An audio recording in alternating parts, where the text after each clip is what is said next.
The pen felt heavier than it should have. Elaine Corbett had signed her name thousands of times before, on prescriptions, on intake forms, on the birthday cards she left on the kitchen counter every year because her husband was always traveling, and she didn't want the kids at the clinic to go without. But this was different. This signature meant something was ending.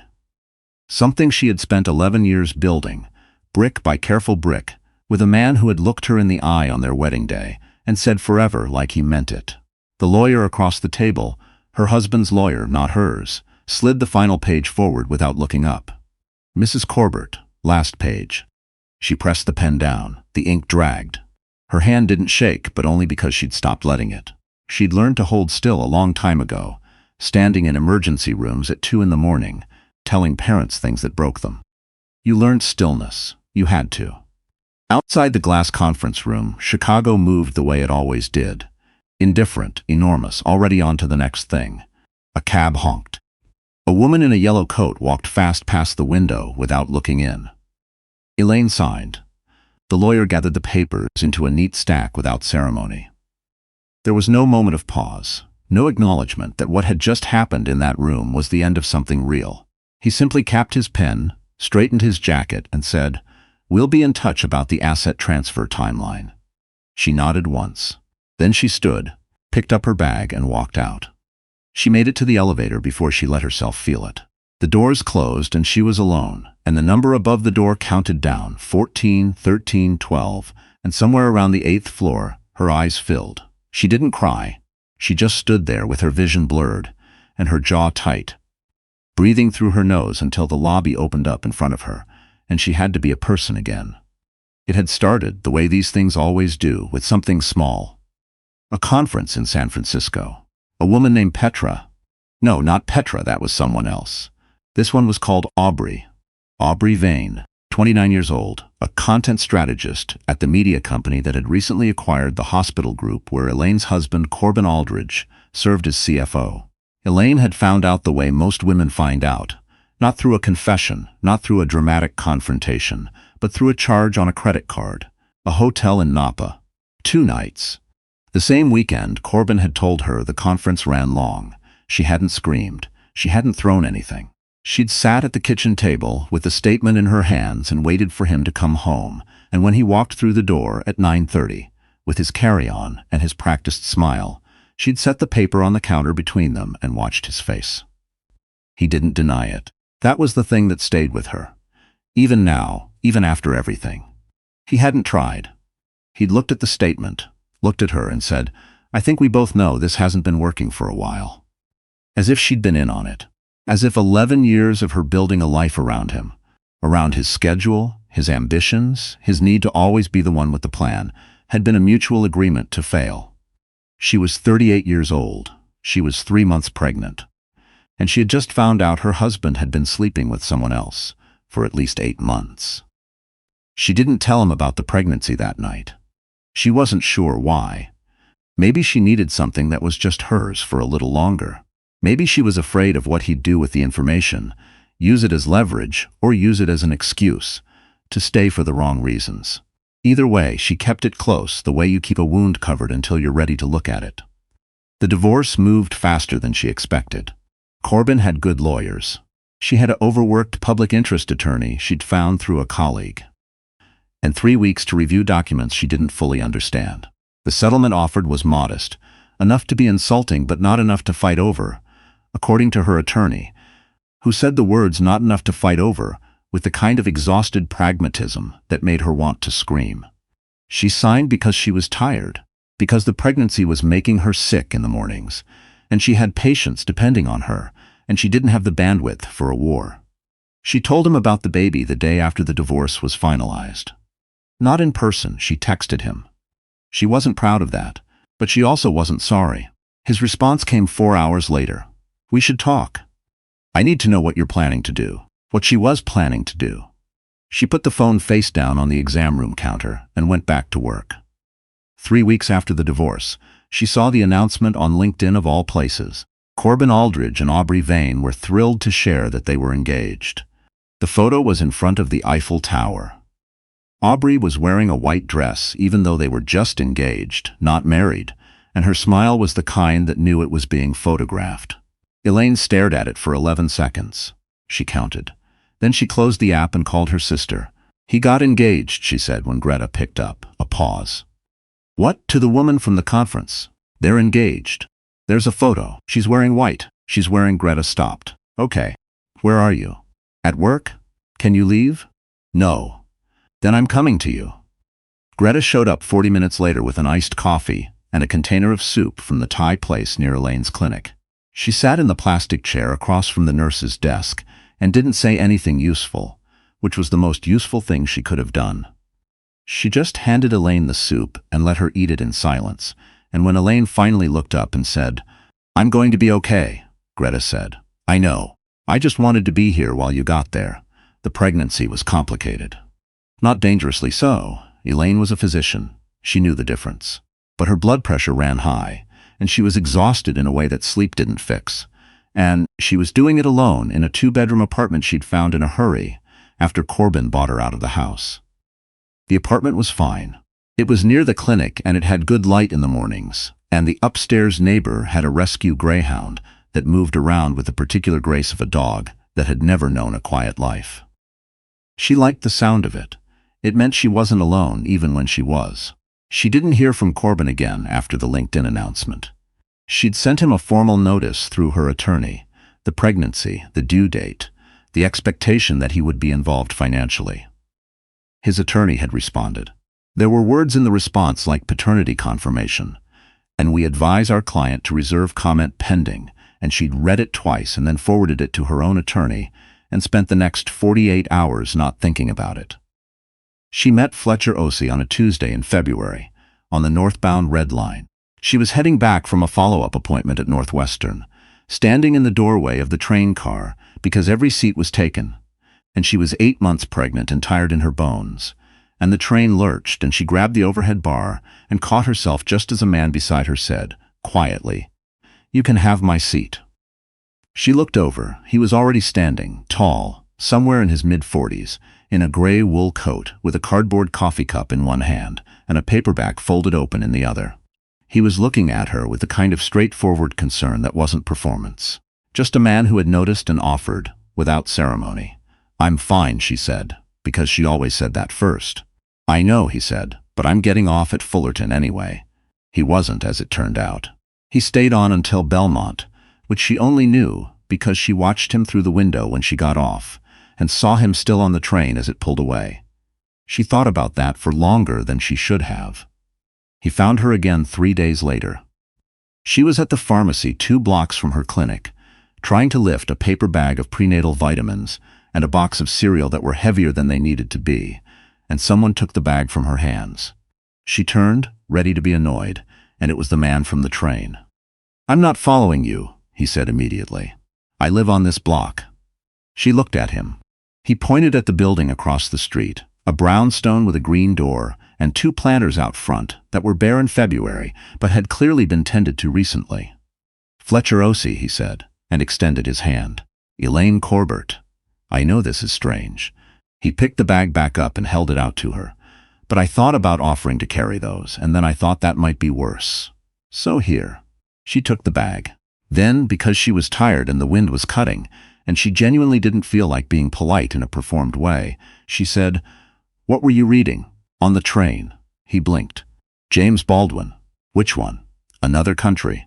She adjusted the bag on her arm. "That's a sad book to read on a Tuesday." "Most honest books are sad," he said. She started walking. He fell into step beside her, not presumptuous, just matching her pace, and they talked for 4 blocks until she turned into her clinic entrance. He stopped at the door, didn't ask for her number, didn't suggest they get coffee. He just said, "It was good to meet you, Elaine Corbett," and turned and walked back the way they'd come. She stood in the lobby of her clinic for a full minute before she went upstairs. Fletcher Ossie was an architect.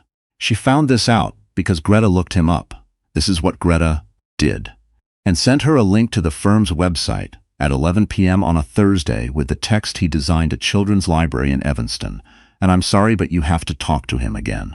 He had a small firm on the north side, a reputation for what the firm's website called human-scaled design, and exactly zero social media presence beyond a LinkedIn profile that looked like it had been set up under duress. He knocked on her clinic door the following week with a plant. Not flowers. A plant, a small potted fern in a clay pot with a note that said, in handwriting that was careful but not trying too hard, "For the office, these are hard to kill." FOC her front desk coordinator, Bia, held it up like evidence. "Someone left this for you. Should I be concerned?" "No," Elaine said. "Then, maybe water it." She texted the number on the card. "The fern is on my desk. My coordinator thinks it's suspicious." His response came back in 20 minutes. "The fern is not suspicious. It's a fern." She smiled. She hadn't expected to. They had dinner the following week at a Vietnamese place near the clinic that Elaine had been going to for years. He ordered wrong, got the pho when the Hue beef noodle soup was what you actually wanted. And she told him so, and he laughed and said, "Then why did I get to choose?" And she said, "You didn't. I was just seeing what you'd do." And he looked at her like she was the most interesting problem he'd encountered in some time. She was 38 weeks pregnant at dinner. She was also, for the first time in 6 months, not exhausted. She told him about the divorce that night. Not the whole story, not yet, but enough. She told him Corbin had left, that she was doing this alone, that she was a physician, and she knew exactly what doing this alone meant physically, and she had made peace with it. He listened without offering a single opinion until she finished. Then he said, "Do you have someone to drive you? When it's time?" She paused. "My sister." "Okay." He picked up his chopsticks. That was it. No dramatic declaration. No speech about how he was there for her. Just okay. Good. She had spent 11 years married to a man who turned every conversation back to himself, and Fletcher Ossie said, "Okay. Good," and went back to his soup.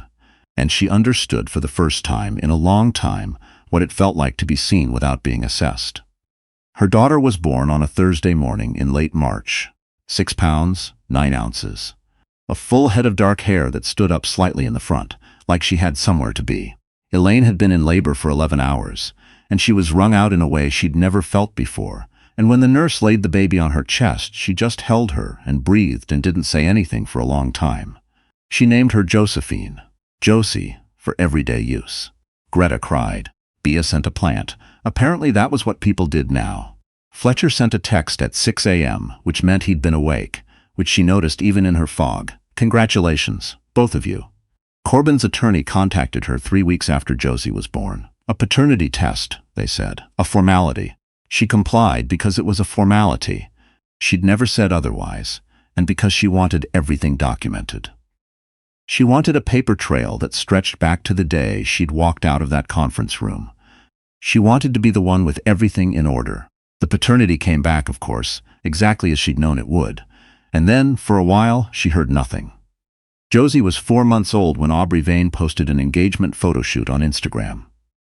Professional photos this time, not a phone snap in front of the Eiffel Tower.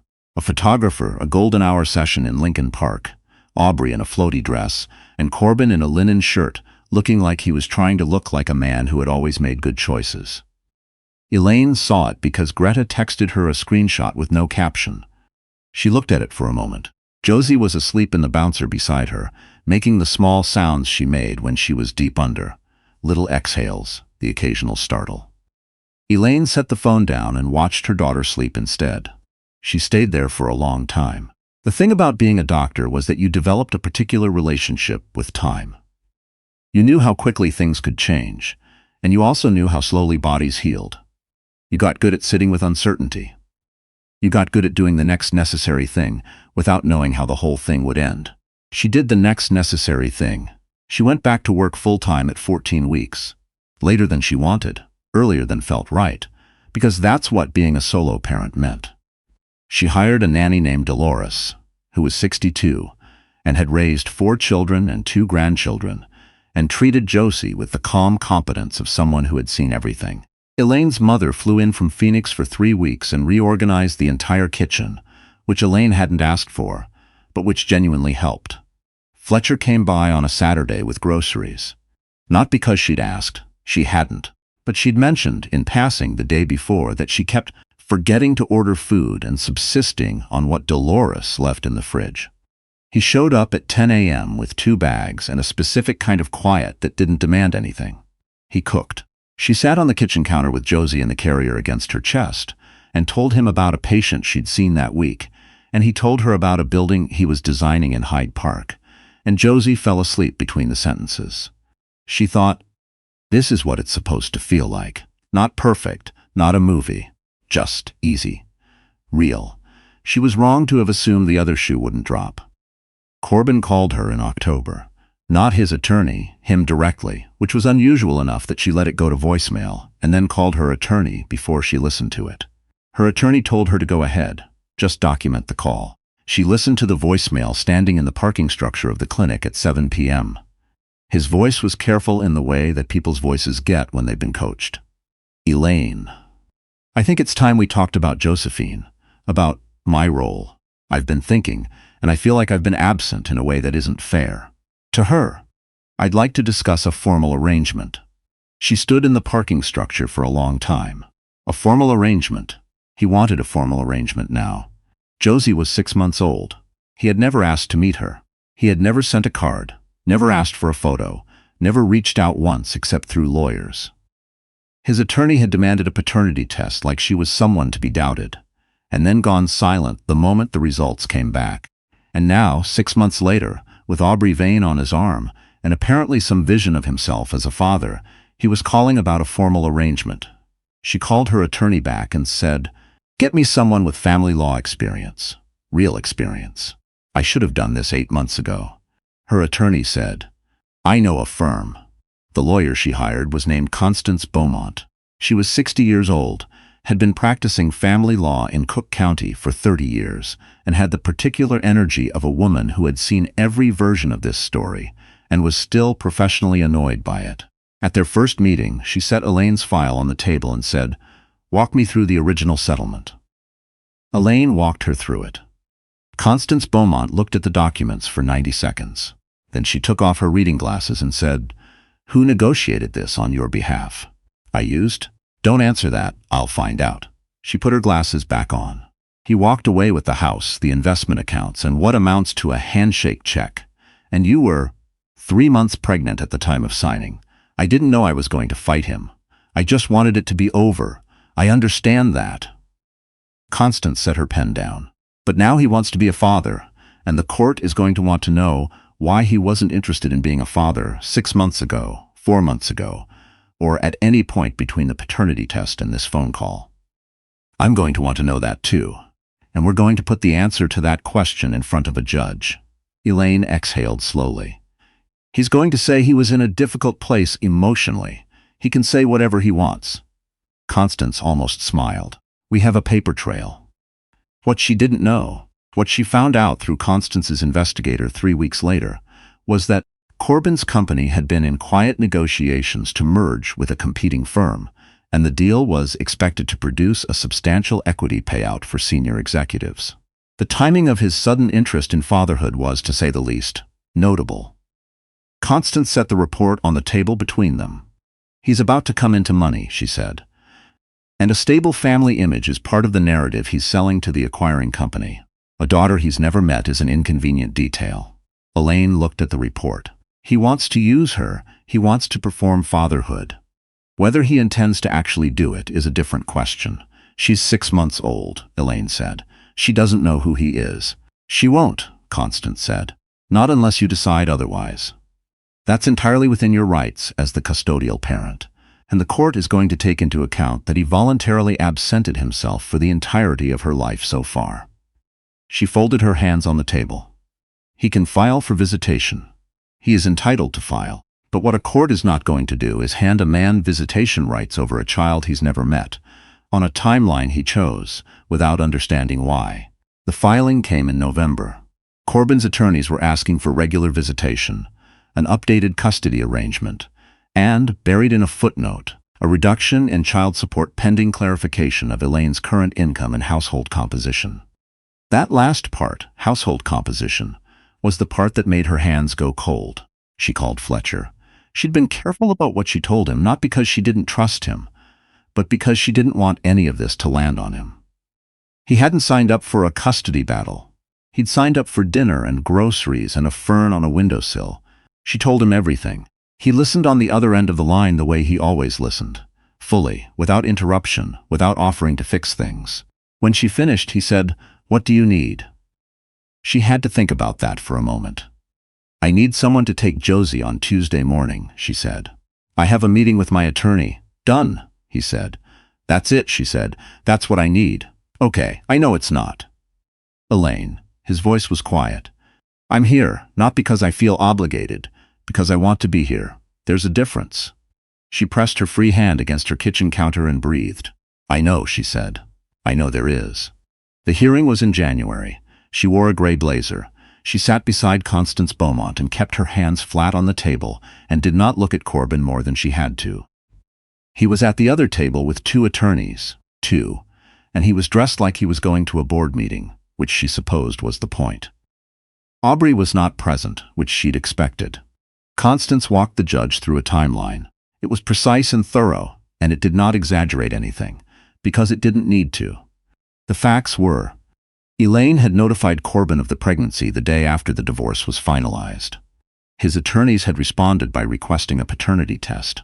Between the results of that test and his phone call in October, there had been no contact, no financial support beyond the minimum, no request for information about the child's health or development, no card, no message.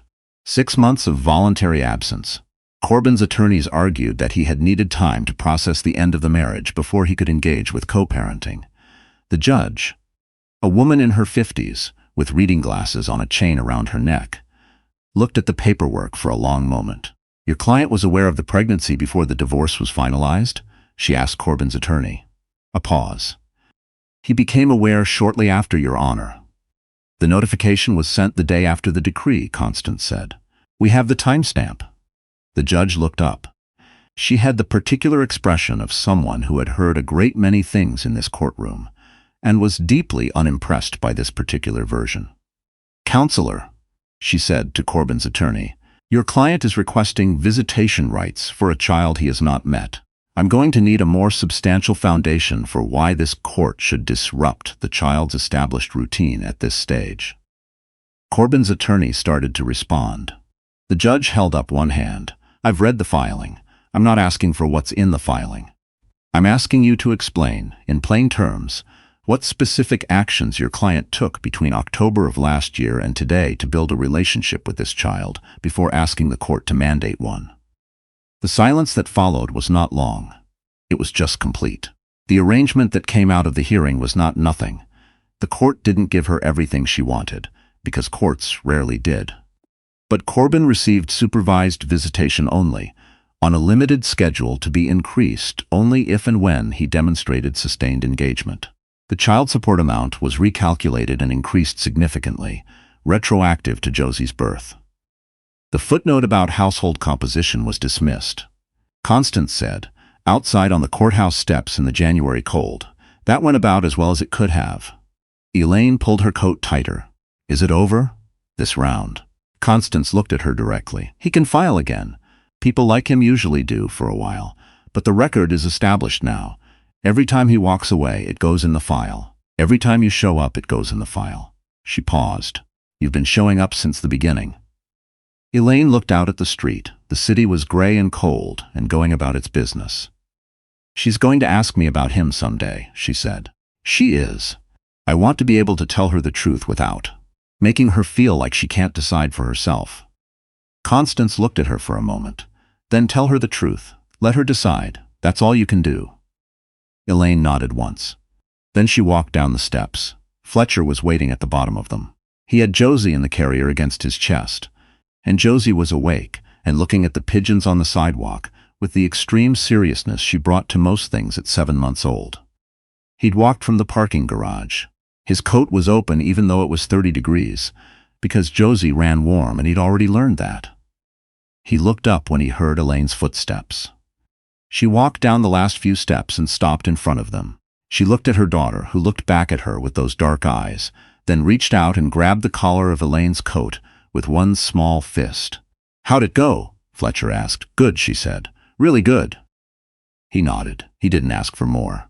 He just reached over and adjusted the collar where Josie had grabbed it, smoothing it back into place, and then he looked at Elaine and said, "There's a place on Michigan Avenue that does breakfast all day. She can't have pancakes. She's interested in your pancakes. She can observe." Elaine laughed. It came out a little rough at the edges, the way laughing did when you hadn't done it in a while. Josie startled at the sound, then broke into a gummy, delighted grin that had nothing of Corbin in it, not a single thing, and everything of the person she was already becoming on her own. She wasn't naive. She knew the road ahead still had difficult stretches. She knew Corbin might file again, might show up, might disappear, might do some combination of all three. She knew Josie would grow up with questions that Elaine couldn't fully answer, and feelings that she couldn't fully protect her from. She knew that nothing about single parenthood was simple, and that love, even the fierce kind, even the kind that made you sign documents alone, at 38 weeks pregnant just to keep moving forward, even that kind of love didn't make the hard parts disappear. But she also knew that some things were true simply because they had happened. She had built something real on the other side of the worst year of her life. She had a daughter who already looked at the world like it owed her nothing and offered everything. She had a friend who understood the difference between being needed and being wanted, and who showed up anyway. She had a practice full of children who needed her, a sister who came when called, and a fern on her windowsill that had survived the whole winter. She turned south on Michigan Avenue, into the cold wind, her daughter's fist still wrapped in the collar of her coat. It was enough. For now, it was more than enough.